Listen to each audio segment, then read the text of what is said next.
클릭해주셔서 감사합니다. 저는 부자 만들기입니다. 구독과 알람 설정 댓글 부탁드립니다. 그럼 바로 시작해보겠습니다. 서울 영등포일 -11구역에서는 대상지에 5억 원대 자산을 보유하고 있는 조합원이 전용 84제곱미터 크기의 새 아파트를 부담 없이 받을 수 있을 것으로 예상되는 분양가가 공개됐다.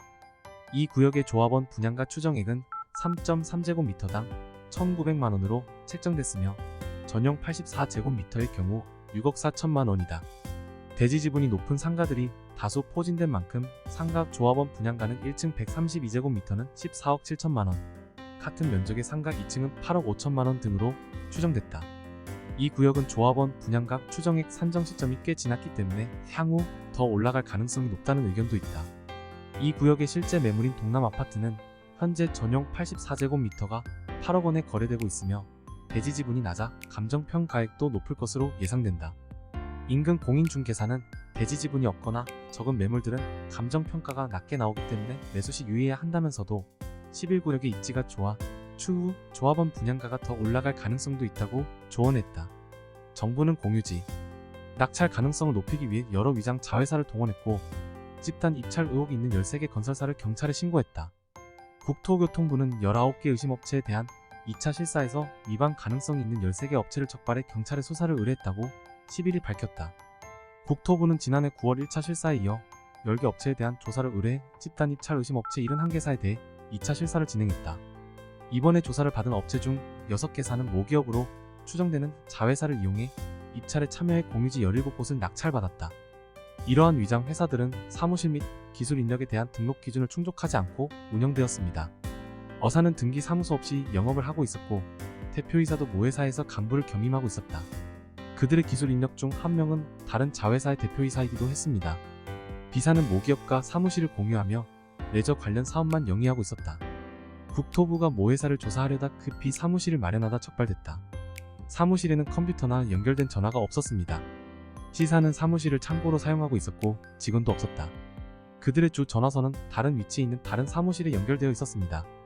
국토부는 조사 대상 기업이 검찰에 고발되면 계약을 해지하고 토지를 되찾을 계획이다. 형법상 업무방해죄는 5년 이하 징역 또는 1,500만 원 이하 벌금, 건설업기 본법 위반은 5년 이하 징역 또는 5천만 원 이하 벌금에 처해질 수 있다. 건설 면허 임대 등록을 금지하는 법. 행정처분을 받은 기업도 공유지 우선 신청 참여가 3년간 제한된다. 앞선 조사에서 조사받은 10개 업체 중 3개 업체가 영업정지 5개월, 1개 업체가 검찰에 송치됐다. 나머지 회사에 대한 조사가 진행 중입니다. 원희룡 국토교통부 장관은 집단 입찰 의혹 업체를 끝까지 추적해 공정한 공유토지 시장 질서를 확립하겠다고 말했다. 최근 대형 아파트들이 단기간에 수억 원씩 가치가 상승하는 사례들이 늘고 있다. 이러한 상승은 부동산 시장에서 매물이 부족한 상황에서 수요가 계속해서 존재하기 때문이라고 해석된다.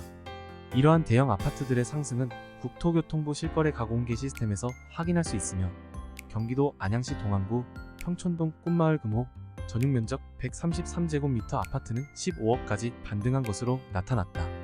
또한 경기 화성시에서도 하루 만에 1억 넘게 가치가 상승한 대형 아파트가 나타났으며 초대형 아파트에 속하는 경기 용인시 기흥구 공세 호수마을 성원 상떼레이크뷰 전용 215제곱미터도 일주일 만에 1억여 원씩 상승한 것으로 나타났다. 대형 아파트의 가격 상승은 서울에서도 발생하였으며 양천구 신정동, 목동 신시가지 14단지 전용 157제곱미터는 최고가를 기록하는 등 대형 아파트들의 가격 상승이 국내 전역에서 나타나고 있다. 서울주택도시공사는 올해 지하주택 3,450가구를 매입할 계획이라고 11일 밝혔다. 이번 매입은 장마철 침수 등 재난에 취약한 지하주택을 단계적으로 없애겠다는 서울시 방침에 따른 것이다. 매입가는 감정가를 기준으로 결정되며 매입 예산은 국비 4조 9,470억 원, 시비 3조 1,140억 원 등 총 8조 61억 원으로 책정된다. 시는 서울 25개 자치구 내에서 다가구 주택, 연립주택, 콘도미니엄 등 다가구 주택을 건축물 단위로 매입하며 각 건축물의 지하층은 건축물 대장이 주거용으로 등록해야 한다. 다가구 주택 및 연립주택의 경우 지하층을 포함하여 건물 전체 세대수의 과반수 이상을 인수받아야 합니다. 소외 이력이 있는 지하주택, 지난해 시각 특별재난지역으로 지정한 7개 지구 지하층 1층 매립주택을 우선 매입한다. 3분의 2 이상 땅을 파십시오. 특별재난지역은 구로구, 금천구, 동작구, 관악구, 영등포구, 서초구, 강남구 개포일동이다. 매입한 지하주택에 거주하는 세입자는 임대주택 입주자로 전환해 2주 이사비를 지원한다. 소유한 부동산이 없는 세입자는 별도의 소득 및 자산평가 절차를 거치지 않고 시가 매입한 임대주택에 계속 거주할 수 있습니다. 지상 유닛에 거주하는 세입자 임대기간은 시로 이전됩니다. 시는 이날 오후 4시 홈페이지를 통해 지하주택 매입 공고를 게시할 예정이다. 지하주택 유닛 소유자는 공지가 게시된 후 1년 동안 언제든지 시 웹사이트 또는 우편을 통해 유닛 판매를 신청할 수 있습니다. 수령한 상품은 구매 검토 과정을 거쳐 시가 구매 여부를 결정합니다.